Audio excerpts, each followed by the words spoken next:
All right, guys, now we are on a very important module talking about negotiate everything. And what I mean about negotiating everything is absolutely everything. You've already came out of the womb negotiating. RJ, you want to talk about that? One of my favorite topics. All right, let's go into it. Well, when I wrote a chapter in a book about negotiating everything, and have you ever been to Mexico? Have you ever been to Jamaica? Did you ever pay retail for anything that anybody was ever selling on the street? No. So why would you here? Yes. It's the same thing with hotel rooms and anything else. In fact, the first seminar I ever went to, Making It Big on Little Deals, in 1981 in McLean, Virginia, Jack Miller and John Chaub were talking about this. I got up in the middle of the class and went and renegotiated my hotel room. Really? I literally did it in the middle of the class. I came back to my seat and I was like sitting 5 feet higher because I took the concept and I immediately took action. And it starts with that. But when it pertains to real estate, and we're going to talk specifically about buying houses right now, okay? Because believe me, we all negotiate everything. You got a girlfriend, you did some negotiating to get her. You got a wife, the same thing, and you're still negotiating everything. And it's not free. I assure you. If you're not married, talk to somebody that is. They will tell you exactly what I'm saying right there. Mm-hmm. But the thing is, when you're buying houses, Frank, and you know this, you have to know what you're negotiating for. Yes. Okay. Many people you want to negotiate for the sake of negotiating, but what are you trying to negotiate to? And I say that to draw out a very critical point. Well, first of all, when you're buying houses, the first thing that you have to do with the sellers, you have to be able to develop rapport. Yeah. You got to get them to like Let's talk you. about that. So that's number one. Number one is you're saying, what are you negotiating for, right? Would you say? Well, you're trying to get them to like you and trust you, because if they like you a little, you might be able to move to trust. So you try to find some areas of common ground, and it just really depends, because some people are very matter of fact. Other people need to be nurtured in their conversations with you. Okay. And it all comes out, even if you're going into their house and they have a dog, you pay attention to the dog, you talk about the dog, whatever. The things that are important to them become somewhat important to you. Exactly. Because you're just trying to develop a common ground, a common area that you can speak about freely, so that they're more free to give you the information surrounding the circumstances of selling their house. Okay? And that's critical. You have to find out why people are selling. If you don't find out why, you have no idea what you're negotiating for. Yes. Okay? So when somebody tells you, we're buying a bigger house, okay? And we're gonna sell this house and use the money to buy another house. Well, that immediately tells me something. I probably can't take over their financing because they're going to need their credit. Exactly. However, there is a way to structure that, but that's not for this module right now. Yeah. But I need to think in terms of giving them cash. Nothing else is probably going to work. So then it's a matter of what do you owe on the house and how desperate, what are your time frames. So What's their motivational triggers? Yeah, you need to find out the time frame. And then if they do have a point, let's pretend it's a rental house. And I've done this so many times, you have no idea. And if they tell me they have a rental house, I would always say, well, how did that go for you? And then they would start telling me about the problems, and I would actually have them relive it. I love that. And I would say, well, my God, they did what? Yeah. Did you say that they broke a hole in every single wall? Yeah.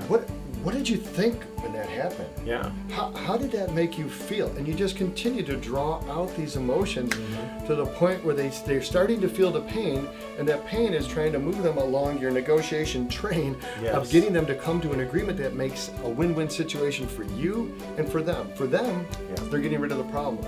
For you, you're creating an opportunity. But what opportunity are you creating? Are you trying to buy the house to keep it as a hold for your long-term development of wealth? Or are you trying to buy the house so you can assign it to another buyer that's going to fix it and sell it? Or are you going to do a rehab on it? So you have to know where you're going to take them, because your line of questioning is going to reveal to you the path of progress toward what questions you ask next. Exactly. And what I mean by that is simply this. If I'm talking to somebody and I know I want to buy this house and keep it, I'm trying to figure out, and it all comes through the questions and answers. It's a give and take if that's going to work. Yeah. Okay. And oftentimes I can get people to hold they'll sell it to me if I understand the situation. Yeah. What are you going to do with the money? Yeah. Well, we talked about this in the recent module, but sometimes you say, I'm going to put it in the bank. Yeah. I'm curious, if you put it in the bank, what kind of a return would you get today? And so you ask those types of questions. Let me ask you, if I could, and I think it's about 1%, I don't even know, because I don't have money in the bank. And you know why? If you can see your money in a bank account, I got news. It's not invested, okay? Yeah. If you're looking at a statement, I'm sorry, your money's sitting there, you ain't getting nothing for it. That's definitely a tweetable. No, I love what you're saying because it makes so much sense in a sense of a couple things. One is you went, what's the end goal for them? What's necessary for them? Establishing rapport. I remember we discovered a really cool metrics for the establishing rapport, meaning if you're trying to do an entire deal and you haven't even got 10 minutes into the conversation, you really aren't even establishing rapport yet. Right now you're just getting friendly, but establishing rapport happens 10 minutes after. That's kind of one thing we discovered. So ask open-ended questions instead of like, how are you feeling today? Good. No. So what are you up to? Totally different. Other than, tell me about your property. Rather than, is your property nice? Yeah, it's all right. No, the open-ended question. Then you got why, time frame, buy, hold. What's the end result? So now we're on number 6. Yeah. Well, let me just do a side note here.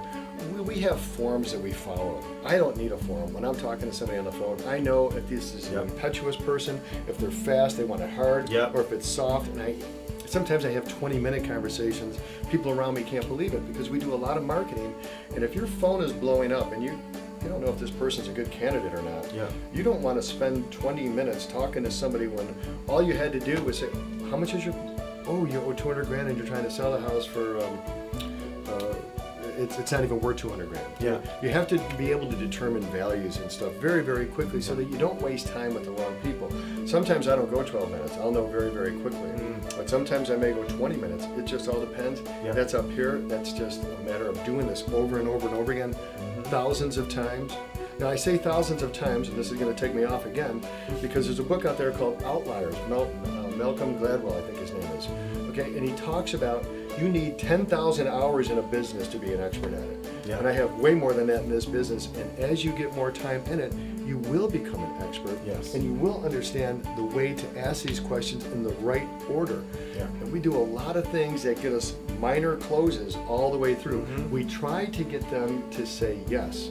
And so, so we call that, getting minor agreements, moving toward a major close. That's from Tom Hopkins, by the way. Minor agreements. One of the greatest sales teachers in our country. And I'll ask people things like this. So let me get this right, Franklin. You want to sell this house and you want to be out of this on August 15th. Is that right? Yes. No, what can he say to that? No, I want to stay here for the rest of my life. No, August 15th. But if he says it, he believes it. If I say it, I'm not really sure how much progress we're making. And correct me if I'm wrong, you need your credit, right? Yes. To buy the next house because you're trying to get a bigger house for you and your family that's closer to your job. Isn't that right? Yep. Okay. So I tie all this stuff down by what I ask at the end of the question. And I say, so you've talked to realtors and they didn't do anything for you or what have you, but it all depends on the situation. But if I was able to put $10,000 in your pocket and buy your house right now and close it on the day you want, which was, what day was it? The 21st. The 21st of whatever month that was. Could that work for you and your family? That possibly could, yeah. So it's a matter of tying them down and getting a minor agreement as we're moving toward a bigger close. Now, when I'm saying that, I know that my end game on that house is I'm going to buy it, I'm going to fix it, and I'm going to either wholesale it, or I'm going to just buy it and wholesale it, or I'm going to buy it and fix it and retail it. It's probably something that I'm not going to keep if it doesn't make sense. Now, when you have more money than time, you can buy houses and just keep them. It doesn't make any difference. But when you're young in this business, you want to get at the creative terms because it's that time. That time, the time value of money. Houses go up in value, they're hard assets, or a hedge against inflation, and you're paying it back with cheaper dollars. So if I can structure deals where people need like $20,000, I said, so listen, and I'm thinking of a specific deal right now. And I bought this house and it was in Spring Hill, Florida. And the guy needed $20,000 bad. And this is when the market had crashed, and I think he paid a ridiculous amount of money. But we agreed on $100,000. But he held a note for $80,000. So he held a note at no interest for $80,000 and a very low payment of $500 a month. Which if I come back to it, it was unsecured. It was just a promissory note, so I could turn around and sell the house for cash, which I did, and I raised all that money at no interest. Okay, that's a little bit more advanced and sophisticated. But eventually the guy needed the money, and we worked out a deal where I bought his note out at a very, very steep discount because he finally figured out the time value of money. Yes. And he's getting that money later, but he needs it now, so now he's going to take a much discounted number. And for me, I just had a much bigger gain. Nice. So you have to know which way you're going, because often when we're talking to people, and we'll tell them over the phone, you don't want to blow it over the phone, but you don't want to drive 90 miles in the wrong direction to go look at a house that you know you're wasting your time. Yes. So if you think it's an opportunity, and I may be going off grid here, but it's an important point. You know, you want $180,000 for that house, Mrs. Smith, and let me get this right, the house is free and clear. You know what, I think I can do that. Let's get together. Can we get together? What would be better for you, today at 6 or tomorrow morning at 8? And I would give her an alternative of choice question. Either answer is good for me, because either way it means she's moving forward. It's either tonight or it's tomorrow. And when people, if they got such a great deal, I sometimes say, you know, I'm in your neighborhood now. Can we, and I've said this when I've been 50 miles away, and I said, would it be okay if we got together right now? Yeah.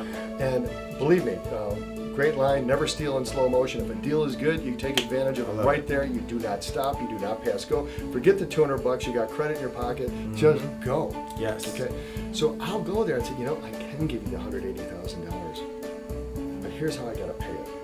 And that's when you start talking terms. Yeah, I love it. And you find out if they have needs for money. If they do, you want to give them enough money to meet their needs, number one. If she needed, I need $30,000 for my brain cancer. I almost said breast reduction, but I don't want to say that.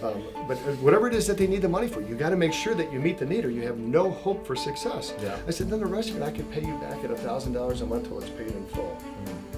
And you know, I'm going into other tangents here, but people have said to me, well, wait a minute, that doesn't include interest, does it? And I just look them straight in the face and say, I hate to pay interest. Do you like paying it? And it's never stopped them from signing. Never. Just remember that line. I love it. If they ever figure out that you're not paying interest, I hate to pay interest. Do you like paying it? No. Okay, and then you just move right on to the next thing. Got it. Yeah. So- Tell me about those Yankees. And so the other side of that is I might be angling for that deal, and I know she's not going to take it, okay?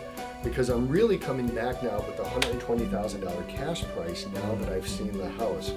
So when you set up these negotiations, it's very critical that you know yourself which way you're going. Okay, if they take it, can I hang on to this house if I structure the deal this way? Yeah. Does it make sense to me? Or do I really got to use really terrible terms and I'll pay you $1.50 a month, you know, or whatever it is. I like it. I'm exaggerating a little bit, to really make the cash offer look a lot better.